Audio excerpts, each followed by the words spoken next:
Paano nga ba dito makautang sa GCash? Katulad ng GLoan kung kayo ay may offer na sa GLoan. Ngayon, i-click mo lang itong borrow at dito mo makikita sa borrow kung may offer ka na ba sa GLoan, GGives at GCredit. So, ito siya, GLoan, GCredit at GGives.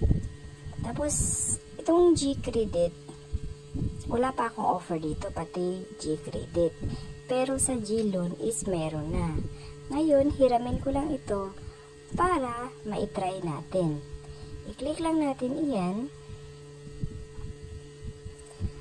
Then, kung nakikita nyo, may offer dito na 300. So, try natin i-credit ito. Ngayon, i-click mo lang yung get started. Then, 14 days siya na payable.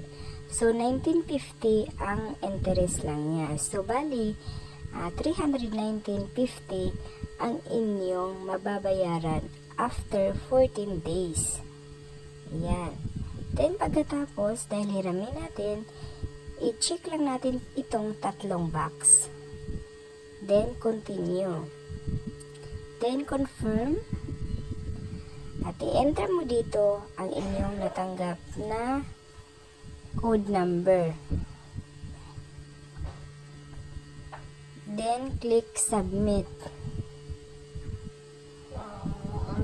Then, ganyan na. Okay na siya. Congrats! Your loan application is successful. I-click lang natin itong okay.